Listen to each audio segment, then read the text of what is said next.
গ্রামটার নাম ছিল শান্তিপুর। নামের মতোই একসময় গ্রামটা ছিল খুব শান্ত, সবুজে ভরা, মানুষে মানুষে ভালোবাসা ছিল ভরপুর। ভোরবেলা মোরগের ডাক, সন্ধেবেলা শাঁখের শব্দ, সব মিলিয়ে শান্তিপুর ছিল যেন এক টুকরো স্বর্গ। কিন্তু সময় বদলাতে শুরু করল। মানুষে মানুষে হিংসা ঢুকল, লোভ ঢুকল, বিশ্বাস হারিয়ে যেতে লাগল। জমি নিয়ে ঝগড়া, টাকা নিয়ে শত্রুতা, ছোটখাটো কথায় বড় বড় বিবাদ, সবই যেন নিত্যদিনের ব্যাপার হয়ে দাঁড়াল। এই শান্তিপুরেই থাকত এক অদ্ভুত মেয়ে। তার নাম ছিল ইরা। ইরা গ্রামের অন্য মেয়েদের মতো ছিল না। সে খুব চুপচাপ, চোখ দুটো ছিল গভীর আর শান্ত। ইরা থাকত গ্রামের শেষ মাথায় পুরনো এক কুঁড়ে ঘরে, তার বৃদ্ধ দিদিমার সঙ্গে। মেয়েটার চোখ অদ্ভুত রে। ও কিছু জানে যা আমরা জানি না। ওই মেয়েটা জাদু জানে, কিন্তু ইরা কখনো কাউকে কিছু বলতো না। সে সকালে নদী থেকে জল আনত, দুপুরে গাছতলায় বসে বই পড়ত, বিকেলে গ্রামের বাচ্চাদের সঙ্গে মাঠে খেলত।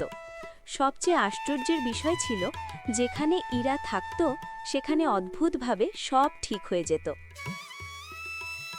একদিন গ্রামের কৃষক হরেন কাকা খুব চিন্তায় পড়ে গেল। তার ধান ক্ষেত হঠাৎ শুকিয়ে যাচ্ছে। এবার তো সব শেষ। এই ফসল না হলে আমার সংসার চলবে কি করে? ইরা চুপচাপ তার খেতে গেল। সে মাটিতে বসে চোখ বন্ধ করল, মাটি ছুঁয়ে ধীরে ধীরে বলল, মাটি কাঁদছে, জল পাইনি। সেই রাতেই হঠাৎ বৃষ্টি নামল। পরদিন সকালে দেখা গেল ধান ক্ষেত আবার সবুজ। গ্রামের লোকজন অবাক হয়ে গেল। আরেকদিন গ্রামের এক ছোট ছেলে টিপাই নিখোঁজ হয়ে গেল। কোথায় খুঁজে পাচ্ছিল না। তখন গ্রামের লোকজন ইরার কাছে গেল। টিপাই জঙ্গল থেকে ফিরতে পারেনি। সে জঙ্গলের ভেতরে থাকা মন্দিরে একা বসে আছে। ঠিক যেমনটা ইরা বলল, টিপাইকে সেখানেই পাওয়া গেল। গ্রামে গুঞ্জন শুরু হয়ে গেল, ইরা সত্যিই জাদু জানে। গ্রামের সমস্ত মানুষ খুশি হলেও গ্রামের ধনী মানুষ গোপাল ঘোষ ভয় পেয়ে গেল। সে ভাবল, এই মেয়ে যদি আমার সব কুকীর্তি জিনে ফেলে, তাহলে আমার বড় সমস্যা হয়ে যাবে। একদিন সে গ্রামের লোকদের উস্কাতে লাগল। এই মেয়ে ভালো নয়, জাদু মানেই অশুভ। এই গ্রামে থাকলে গ্রামে বিপদ আসবে। ধীরে ধীরে মানুষ তাকে সন্দেহ করতে শুরু করল। ইরা এসব বুঝতে পারত, তবু সে কিছু বলতো না। তার দিদিমা একদিন বলল, ইরা, মানুষ এখন ভয় পায়। ভয় জ্ঞান থেকে আসে না দিদিমা, অজ্ঞানতা থেকেই আসে। এক বছর হঠাৎ ভয়ঙ্কর খরা এলো। নদী শুকিয়ে গেল, কুয়োতে জল নেই, গাছপালা মরে যেতে লাগল। গ্রামের মানুষ দিশেহারা।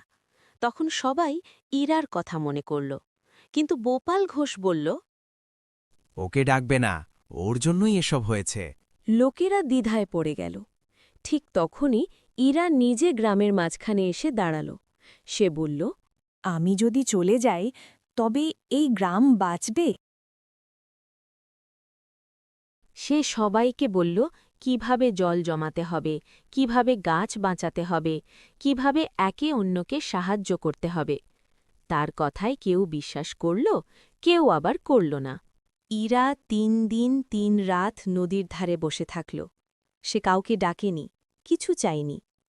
চতুর্থ দিন ভোরে মেঘ জমল, বৃষ্টি নামল, নদী ভরে উঠল, জমি বাঁচল। লোকেরা বুঝল, ইরার জাদু আসলে তার ভালোবাসা আর জ্ঞান। গোপাল ঘোষ লজ্জায় মাথা নিচু করল। এক সকালে দেখা গেল ইরা ও তার দিদিমা নেই। কুঁড়ে ঘর খালি। ঘরের বাইরে শুধু একটি চিঠি পড়েছিল। আমি জাদুই মেয়ে নই, আমি শুধু মনে করিয়ে দিতে এসেছিলাম, প্রকৃতি, ভালোবাসা আর বিশ্বাসই হল আসল শক্তি। যদি তোমরা এগুলো ধরে রাখতে পারো, তাহলে আর কোনো জাদুর দরকার হবে না।